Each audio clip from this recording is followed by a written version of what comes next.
మనం ప్రతి విషయానికి ఇతరులతో పోల్చుకోవడం మనందరికీ బాగా అలవాటే.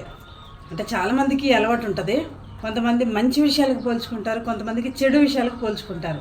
పోల్చుకోవడం ద్వారా కొంచెం ప్రయోజనం కూడా ఉంది. ఏంటంటే కొంచెం కాంపిటేటివ్, అంటే పోటీతత్వం పెరిగి మన పరిస్థితిని కొంచెం మెరుగుపరచడానికి అది ఉపయోగపడుతుంది. లూకాసు వార్త 18వ అధ్యాయం 10వ వచనంలో ఇద్దరు వ్యక్తులు ఉన్నారు. ఒకరు పరిసయ్యుడు, ఒకరు సుంకరి. వీళ్ళిద్దరూ మందిరానికి వెళ్ళారంట. వెళ్ళి ప్రార్థన చేస్తూ ఉన్నారు. మొదటిగా లోపలున్న పరిసయ్యుడు ప్రార్థన చేస్తూ ఉన్నాడు. నేను వారానికి 2 సార్లు ఉపవాసం ఉంటున్నాను, నాకు కలిగిన సంపాదన అంతట్లో దశంభాగం ఇస్తున్నాను, పుదీనాలో కొత్తిమీరలు అంటే ప్రతి దాంట్లో ఇస్తున్నానని చెప్పడానికి అలా వాడాడు. మరి దొంగల్లాగా చోరుల్లాగా నేను లేను, ముఖ్యంగా బయట నడే సుంకరి వాడికిలాగా నేను లేనందుకు నీకు కృతజ్ఞతలను తెలియజేస్తా ఉన్నాడు. కానీ బయట ఉన్న సుంకరి ఏమని ప్రార్థన చేశాడు తెలుసా? ఆకాశం వైపు నన్ను కన్నులు ఎత్తుటకు ధైర్యం సరిపోక గుండె కొట్టుకొనొచ్చు, రొమ్ము కొట్టుకొనొచ్చు, నేను పాపిని అని దేవుని సన్నిధిలో ప్రార్థన చేస్తా ఉన్నాడు.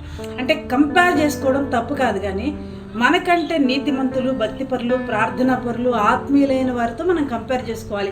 వారి వల్లే నేను ప్రార్థించాలి, వారి వల్లే నేను ఆత్మీయతలు ఎదగాలి, వారి వల్లే నేను దేవునికి సమీపంగా ఉండాలి, వారి వల్లే దేవుని కార్యాలు నా బ్రతుకులో చూడాలి, వారి వల్లే విశ్వాసంలో నేను స్ట్రాంగ్గా ఉండాలి, వారి వల్లే సాతాన్ని జయించే విషయంలో నేను ధైర్యంగా బలంగా ఉండాలి అని ఆత్మ సంబంధంగా నీతి కలిగిన మరి యథార్థవంతులైన వ్యక్తులతో పోల్చుకోవడం తప్పులేదు. కానీ కొన్నిసార్లు మనం ఎలా పోల్చుకుంటామంటే వాళ్ళకంటే నేను పర్వాలేదు, వాళ్ళకంటే నా ఇల్లు కొంచెం బెటర్గానే, నా డ్రెస్సింగ్ స్టైల్ కొంచెం బెటర్గానే, లేకపోతే నా ఫైనాన్షియల్, నా ఆర్థిక స్తోమత కొంచెం బెటర్గానే ఉంది, లేకపోతే స్పిరిచువల్గా అయితే నేను వాళ్ళకంటే బాగా పాడగలను, నేను వాళ్ళకంటే బాగా వర్షిప్ చేయగలను, వాళ్ళకంటే అని అనుకుంటూ ఉంటాం అనమాట. కానీ అలా అనుకోవడం ద్వారా మనకి తెలియకుండానే మనలో ఒకలాంటి గర్వం కలుగుతూ ఉంది. ఆ పరిసయ్యుడు ప్రార్థన చేశాడు కదా, ప్రభువా నేను వాళ్ళకలాగలేను, వీళ్ళకలాగలేను అని అంటూ ఉన్నాడు. కానీ దేవుడు యాక్సెప్ట్ చెయ్యని గర్వ హృదయం తనలో ఉన్నట్టుగా మనం చూస్తున్నాం. మనం కూడా పోల్చుకోవడం మంచిదే, కానీ మంచి విషయాలుగా పోల్చుకోవాలి. ఈ లోకంలో ఎవరు మంచిగా ఉండరండి, కొద్దిమంది మాత్రం అలా ఉంటారు. కానీ మనం పోల్చుకోవాల్సింది మనుషులతో కాదు, కానీ దేవునితో పోల్చుకోవాలి.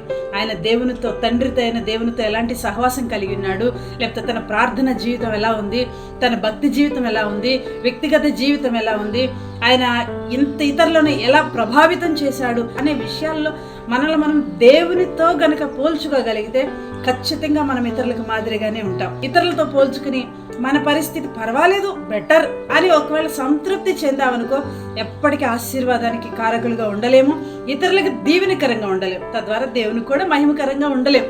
ఎలా ఉండాలో మనమే నిర్ణయించుకోవాలి.